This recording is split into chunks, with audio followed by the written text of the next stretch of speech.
Hi everyone. Sorry I cannot present live on today's meeting, but I've made this recording. I hope you'll find it helpful.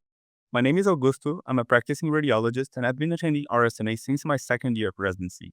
I still remember how overwhelming RSNA felt when I first attended as a trainee. This presentation is meant to give you a structure with some tips I wish I had early on. RSNA is the largest imaging conference in the world. It is really massive. There are thousands of sessions and thousands of people participating. As a trainee, it's easy to feel like you're missing things out or not using your time well. This guide offers strategies to maximize your education, networking, and career growth opportunities. Think of this as a roadmap you can personalize to cut through the noise and get value from your participation. Well, you'll hear me speaking about planning ahead multiple times in this presentation. Well, the goal is to avoid conference overload. First, let's start with the registration type. You can choose to attend in person, which we all recommend, virtually, or a hybrid in a combined in person and virtual attendance. I can't stress also enough that the RSNA app and Media Central are your best friends. Use these tools for guiding your scheduling and navigating through the content of the meeting. Don't wait until the day one to figure out what you want to attend. It's always better to prepare in advance. I usually shortlist 2 or 3 sessions per time block, which means like I choose my favorites in the morning, then favorites in the afternoon. That gives me flexibility if one of the sessions fills up.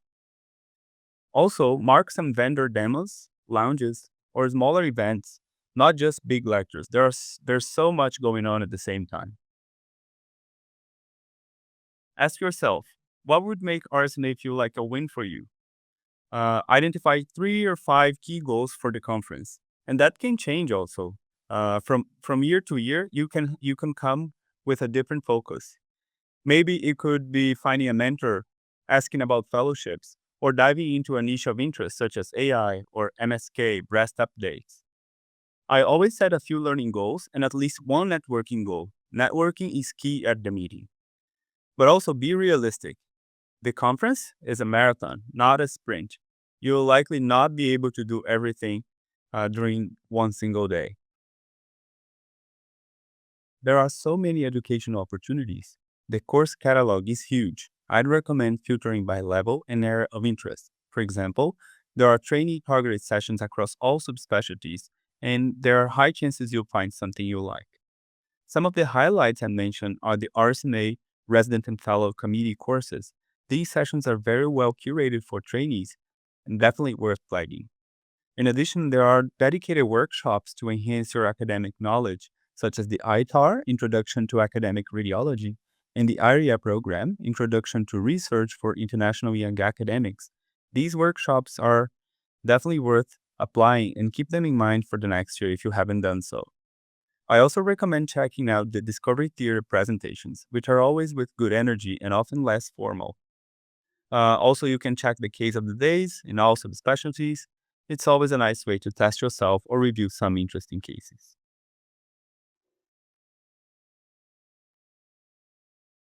But beyond the formal sessions, there are many informal and experiential learning opportunities at RSNA. In fact, some of my best takeaways came from informal sessions, not lectures. The Residence Lounge, for example, is a great space to decompress and meet people. There you'll find many trainee-led sessions for all trainee levels, so find something that matches with you and show up. The Learning Center is a true goldmine. You can learn a lot just by walking through posters and reading the educational exhibits.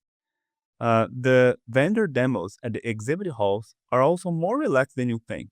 Don't be intimidated by the flashy booths. Ask questions, try tools, grab demos, and I'm sure you'll enjoy. Or networking is a key piece of your participation at RSNA. And I get it, networking can feel awkward at first. But don't worry, RSNA is one of the easiest places to start a conversation. Everyone's open to connecting. So go ahead and attend receptions and society meetups. For example, there are the residence reception and the VIP meet and greet, which are great low stress environments, and I'm sure you'll feel more comfortable to connect. Ask questions after sessions to start conversations.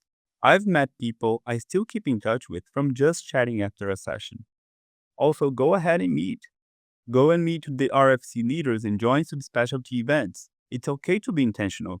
Bring your business card. Prepare a short intro, but don't overthink too much about it. Now, thinking a bit ahead of your trainee, there are also recruitment and career resources available at RSNA. And this part of the meeting is often underused by trainees. Recruiters' Row is definitely worth visiting, even just to get a sense of the market. I also recommend checking out the Career Connect booth. There you can get professional headshots, check your CV, and read the job board. Some groups host evening socials nearby, and these can lead to real job opportunities. So don't miss out. Even if you're not looking right now, planting seeds early on can pay off later. Now, to showcase your participation, social media is a big part of how RSNA lives outside the walls of the McCormick Place. X, LinkedIn, even Instagram all are active during the week. Use hashtags to find content and connect. I've personally found it useful to tag presenters or follow up on interesting sessions online. If you're presenting, post your poster or talk, it really extends your reach. With so much going on at the same time, maximizing your time and focus at RSNA is really important. You will have to make some trade offs. No one gets to see everything. My advice would be focus on what aligns with your current interests and career goals. At the end of each day, reflect on what stood out more and who you met. You can make some quick voice notes or jot it down on a paper. And don't forget to follow up on these contacts. One email can turn a quick hello into a lasting connection. Here are some pieces from my own journey at RSNA. I personally prefer to print my own agenda. I find it way quicker to find than looking in the app, and I will confess that this is inspired by looking at Cookie flipping through her multi-page agenda at the meeting. I also recommend you all to embrace the experience. There's so much going on. There are hands-on experiences, workshops. You'll certainly find something that you'll like. I've joined the RSNA Fund Run to support the Research and Educational Foundation, and I'd recommend dress warmly, brace for the wind, and enjoy every step. Also, dress smart. Wear comfortable shoes. You'll walk more than you think, and your feet will thank you by the end of the day. Take a break to learn. Find time to sit and explore the digital educational exhibits.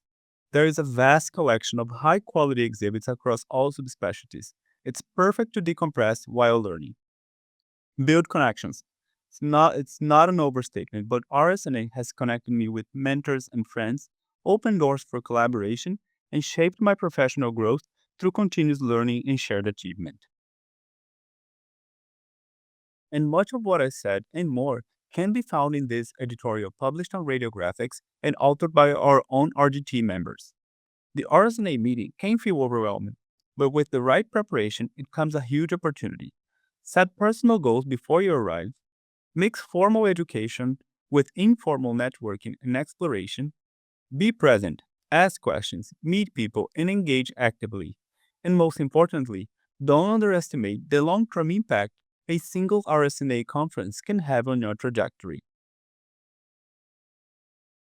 Here are some practical links to bookmark before the meeting.